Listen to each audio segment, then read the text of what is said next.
طب انا معايا كابتن حسني عبد ربه على التليفون، هو يعني مصر ان يقول حاجه. كابتن حسني عبد ربه، مساء الخير. السلام عليكم.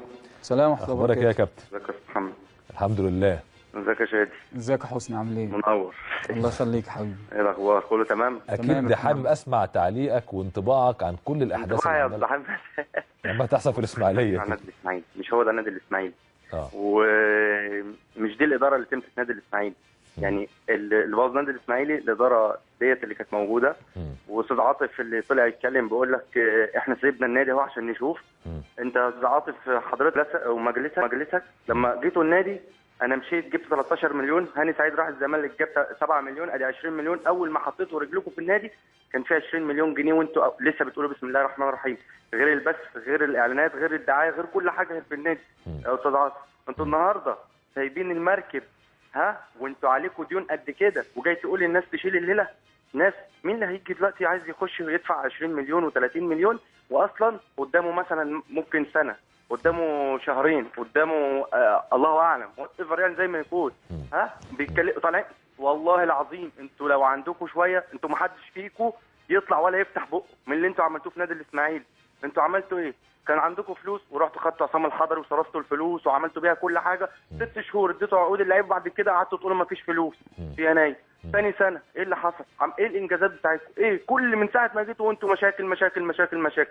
انا بقول لهم خلوا عندكم كرامه وكل واحد فيكم لو عنده اي حاجه ما يطلعش ولا يتكلم وما يخشش النادي ده تاني. ما فيش واحد فيكم بيحب نادي الاسماعيلي. يعني انت فكره العدول عن استقالتهم انت كلاعب انا او ابن الاسماعيليه رافضها تماما. انا ماليش علاقه دلوقتي بنادي الاسماعيلي، انا في عادي فري. نعم. انا بتكلم كواحد من نادي الاسماعيلي دلوقتي.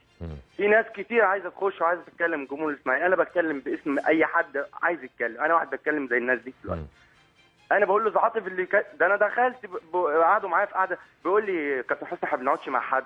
استاذ عاطف استاذ عاطف ده مين دول اصلا اللي بيتكلموا؟ مين دول؟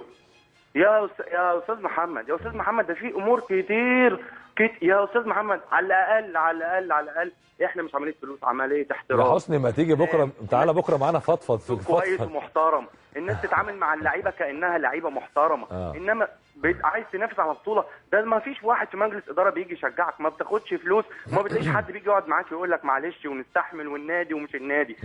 دول ما فيش حد فيهم عمل حاجه للنادي، ما فيش حد فيهم عمل حاجه. حاج حماد طلع كنت مع كابتن مدحت قال لك هقعد اكلمه من حد، ما فيش حد فتح بقه معايا.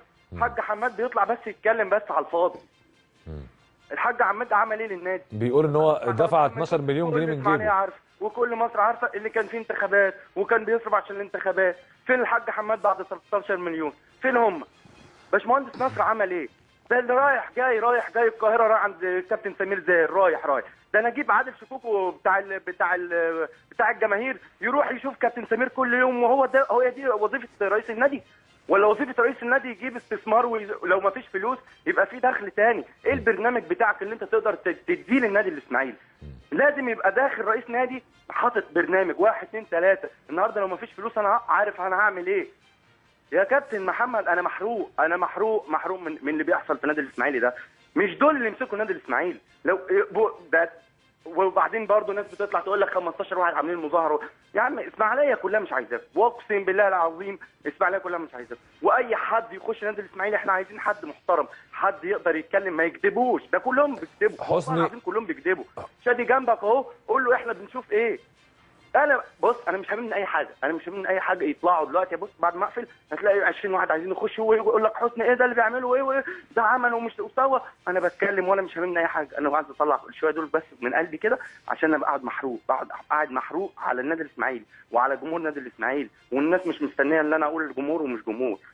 انا يا استاذ محمد انا حبيت اقول الكلمتين دول واقول للناس هي دي الحقيقه، هي دي اللي ما فيش لعيب هيطلع يقولها واللعيبه كلها تخاف واللعيبه كلها انا عارف انا بقول ايه.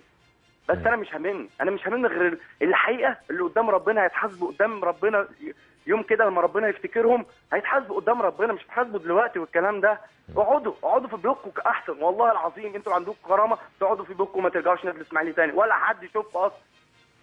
انا بقول لهم الكلام ده كله ايه الفضايح دي؟ نادي الاسماعيلي كل شويه التلفزيون مش ده جاي ده عمل ده سوى ده.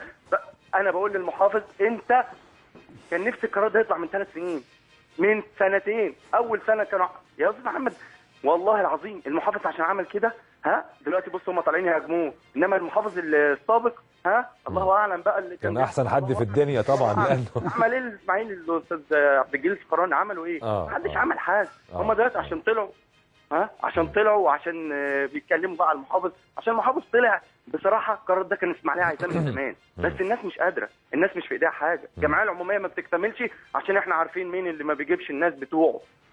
بس انا في كلام كتير، انا بس انا معلش انا منفعل شويه في كلامي وكده، بس انا ده كله محمد. لا بالعكس، الجمهور عايز يسمعك يا حسني، الجمهور عايز يسمعك، وانت راجل بتمثل، انت رمز في النادي الاسماعيلي. فلوس حد يا استاذ محمد، عايزين حد محترم، حد ليه شخصيه. ابراهيم عثمان كان بيجي النادي كلنا يا استاذ محمد بنستناه من 3 ساعات، كل واحد قاعد ما بيتحركش. النهارده مين جاي؟ والله العظيم ما في حد بيجي، ولو بيجي اللعيبه ما بتحترموش، اي حد ما بيحترموش. ده احنا بنخش النادي العمال اللي المفروض بيدعوا لك عشان ربنا يكرمك، بيدعوا لك ده ربنا ينتقم منهم، ربنا ياخدهم، هنصرف منين؟ هنعمل منين؟ ازاي انت عايز ربنا يكرمك وعامل بيدعي عليك، عامل بيقبض 200 جنيه 300 جنيه ما بيلاقيهمش؟ يا استاذ محمد في امور خلي عندكم شويه واقعدوا، ما تطلعوش تتكلموا. عملتوا ايه؟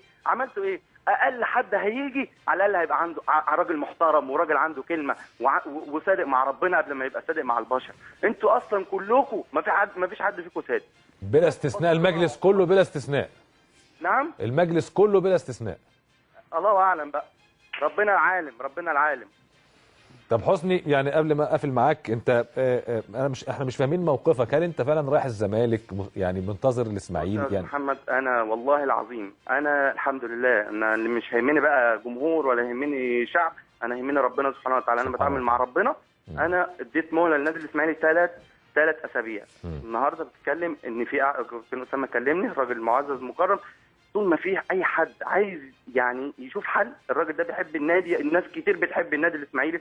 وعايز اقول لشادي كل الناس المحترمه اللي بتروح تقعد مع المحافظ دي ناس محترمه، ودي ناس بتحب النادي، مفيش حد المحافظ بيعملش شوق كده وعشان الناس دي. المحافظ ده حاجه كويسه وخطوه كويسه، وكانت من زمان ان الناس دي كان لازم تروح ولازم يستشيروا. حسني، انت كلمت المحافظ انت؟ انا اللي كلمني كابتن اسامه عشان يوم الاربعاء عايزني اقعد معاه انا وحمص ابو جريشه ولاعيبه عشان يشوف حل لينا احنا كلاعيبه. وانا قلت له انا ما عنديش مشكله، لو حضرتك عندك حل انا ما عنديش اي مشكله، وده اللي انا اتمناه، وده لمصلحه النادي الاسماعيلي. انا نفسي اللي انا اقعد، بس انا يا كابتن اسامه انا ليا فلوسي وليا يعني حل مشكلتك، لو اتحلت مشكلتك دلوقتي مع المجلس الجديد ومع السيد المحافظ، انت فورا مكمل مع الاسماعيلي. انا ما عنديش مشكله يا كابتن، انا يا كابتن محمد انا بطلب حقوقي الشرعي، واللي انا قعدت سنه. شادي بيقول لك في ناس 6 شهور، انا بقالي سنه انا ما خدتش غير 400,000 جنيه، 8% من عقدي، 8% انا ما خدتش الباقي. يا كابتن انا مش اقول لك على حاجه، خصموا مني في بدايه السنه 530,000 جنيه، اقسم لك بالله ما عملت حاجه. انا بس كنت مصاب وطالع عشان اخد الفلوس بتاعتي بتاعت العمليه اسافر، بيقولوا لي انت خدت التاشيره، مش عايزنا نتنرفز، مش عايزنا نتعصب. ثاني يوم راح خاصمين مني 500,000. مش ده كل اللي انا قلته في الحوار؟ كل اللي انا قلته بالحرف. مش هيهمني، انا بقول لهم مش هيهمني، اخصموها يا عم، لو عايزين ترجعوا اخصموها، اعملوا اللي انتوا عايزينه، كتر خيركم اللي انتوا شلتها لي، بس شلتوها عشان انتوا عارفين ان انتوا اصلا ظلمني كلكم، ظلمت. انا عايش سنه ظلم في النادي الاسماعيلي، انا مستحمل ده كله عشان خاطر النادي ده هو اللي بعد ربنا عملني. بس انا يا استاذ محمد انا مش عايز في النادي الاسماعيلي غير حقي، والله العظيم انا حقي مش هيجي لي، انا هشوف مصلحتي. الناس الاسماعيليه على فكره عارفه حسني عبد ربه كويس، وعارفه اللي هو عايز يقعد، ان كانش النادي الاسماعيلي هيوفر له، انا اتكل على الله اشوف مصلحتي ومستقبلي. طب حسني، النهارده اتصبت 6 شهور ما حدش سال عليا. تمام معاك كل الحق، لكن في حاله عدم حل مشكلتك هل بالفعل ستنتقل لنادي الزمالك في ظل وجود كابتن حسن شحاته؟ بص، شرف ليا ان انا العب مع كابتن حسن، انا اقسم لك بالله العظيم انا لحد دلوقتي انا ما خدتش قرار. انا في انديه تكلمني في المصري وبقوه والزمالك وبقوه، انا مستبعد النادي الاهلي، نهائيا. وانا ان كنت هلعب في مصر بعد الاسماعيلي لو ازمتي ما اتحلتش، وانا بقول لك بصراحه وده واقع، نضحك على الناس واقول انا لو الاسماعيلي ما حلش الموضوع خلال الاسبوع اللي احنا فيه والاسبوع الجاي، انا هلعب للزمالك، هلعب للنادي المصري واللي ربنا كاتبه لي. حسني، انا بشكرك شكرا جزيلا، ومقدرين انفعالاتك طبعا، لان انت يعني دقت من كأس المرار اللي بيتكلم عنه شادي محمد، وبتصور ان الموقف يعني انا باختصار